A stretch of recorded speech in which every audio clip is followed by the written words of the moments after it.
Hello everyone, my name is Logan Anderson and I am the owner of All Strong Fitness, a personal training service that works with individuals with special needs. I really appreciate Special Olympics Iowa for letting me take some time to share a thought-provoking Thursday to help you guys maybe think a little bit different about your lives and to help you improve your overall health and wellness. So what we're going to be looking at today is keeping your health and wellness about you. Whenever most people start health and wellness topics, often they kind of compare themselves to others and they really get away from why they got into improving their health and wellness to begin with. I know myself personally, this happens numerous times. Maybe I'm scrolling on social media, on Facebook, and I'm seeing all these people do really exceptional things with their bodies, running super fast, lifting really heavy, and I get really demotivated because I think that I need to be like them.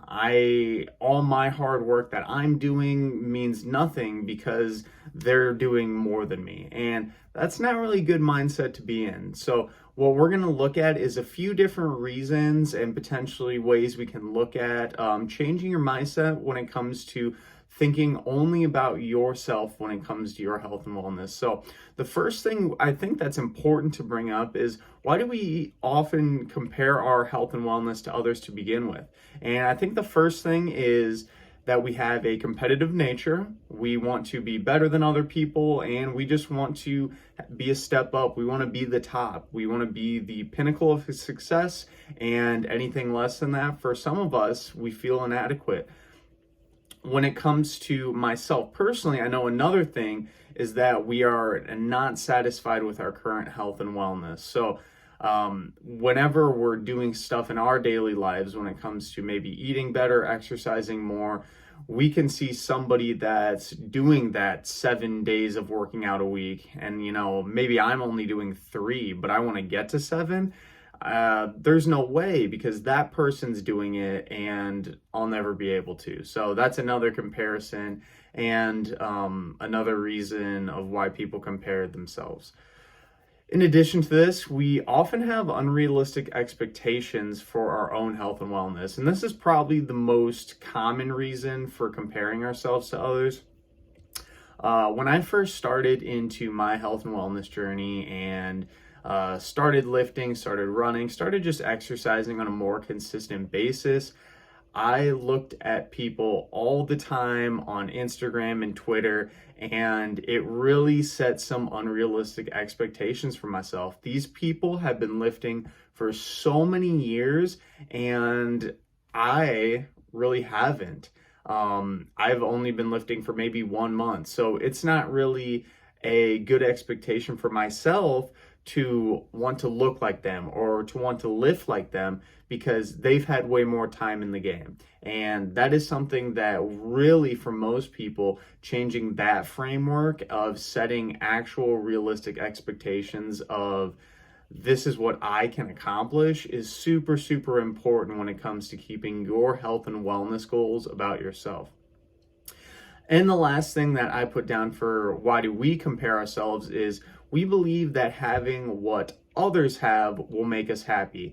And this is something that rings true for a lot of portions in our life, whether it's money, dogs, material things, but health and wellness too. You see all these people on Twitter and Instagram that are super happy with their bodies, and it's all sunshine and rainbows basically. But I can tell you for sure that it is 100% not all sunshine and rainbows. These people struggle with things just like you and me. And the second you do achieve your health and wellness goals, for a lot of us, we end up wanting more. And that's just something to keep in mind, that even though these people seem happy, they're often critiquing themselves just as much as you or I are. So those are a few things of why we compare. But now let's talk about some issues in actually comparing yourself. So one of the first issues with comparing yourself to others when it comes to health and wellness is that this may lead to negative self-image. This is something that is super common in a lot of individuals. You compare yourself to others, and then you think, well, since I'm not like them, I suck, or I'm inadequate, I'm not good enough. And maybe you just completely forget your health and wellness goal altogether. So that's something that's super common, and that's obviously an issue because we want people having a good self-image to improve their self-esteem to continue working towards their goals. Another issue with comparing yourself to others is that it often demotivates you. If you're not getting the same progress or you're reaching exactly what that person on Instagram is doing, you're going to become demotivated because you're not able to go at their same progress, even though, again, they've probably been working at this goal for 10 years. The reason why they're still at their pinnacle of the goal is that they didn't become demotivated. They focused on themselves, which is what led them to that. So really, really focus on yourself. Don't worry about others, and try to not do that, because that's going to lead to some demotivation. The last issue is that focusing on others makes you forget about how far you've come. This kind of goes hand in hand with the demotivation of your progress, but if you're focusing on others, you don't remember the little steps and small wins that you've made over the last month, year, and potentially decade for your health and wellness. So going back to where you started, remember where you started, is super important, because if you don't look back to where you started, you may forget all the little progress you've actually made, and that's motivating right there, looking at all that little progress. Now, so the last thing we're going to look at is what you can do instead of comparing yourself to others. So as I just mentioned, one of the first things you can do is to remind yourself of where you started. That's a great thing. It'll build you a lot of small wins, and it'll just make you feel good about yourself in the moment and potentially push through a little bit of negative self-talk. The next thing you can do is come up with a new goal that is specific for you. Maybe you've realized that you're not going to be able to be as strong or as fast as somebody online. So make a goal that is something that only really you can do. Whether it's drinking more water or potentially eating a few more veggies on your plate every day. Find something that's specific to you that doesn't have to do with anything else other than you. That's a good way to kind of keep you focused and not keep you comparing yourself to others. The third thing you can do is surround yourself with others supportive of your goals.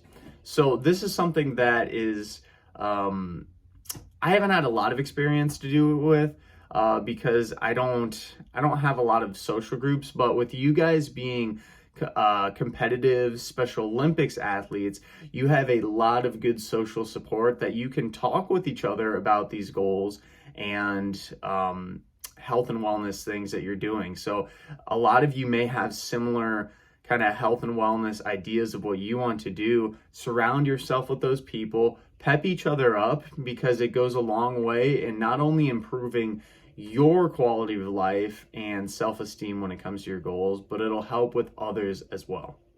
And then the last thing is focus on what you can control.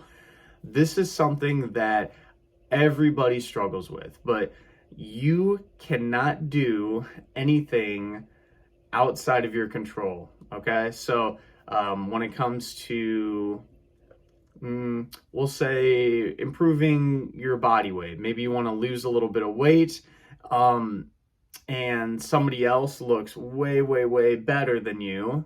Maybe they're a lot leaner, maybe they have more muscle. You can't control what that other person's doing.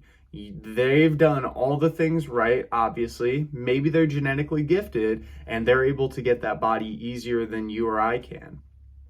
But what you need to do is not focus on that, because that's them, that's their life, and you can't control them. You need to focus on the little things that you can do to help improve your life. And that's probably the biggest thing, and the biggest takeaway from this is focusing on what you can do, okay? So when talking about an example of this, let's think about what is something that you can do to help not compare yourself to others. The example that I put down is that I often compare myself with how my body looks to others at the gym, okay? Instead of doing this, I can remind myself that everybody's body is different, which is 100% true, and that I am working for myself and not them. If you started your health and wellness journey to improve your body for somebody else, that's already kind of a flawed frame of mind. You need to find a reason for yourself specifically of why you're doing this, whether it is to become a Special Olympics medalist at a event someday, maybe it's just to be a little bit healthier. Remind yourself of why you started and stick with that. And remember that nothing that anyone else does will help you in that regard. So once again, I really appreciate Special Olympics Iowa for letting me come on and talk on this thought-provoking Thursday.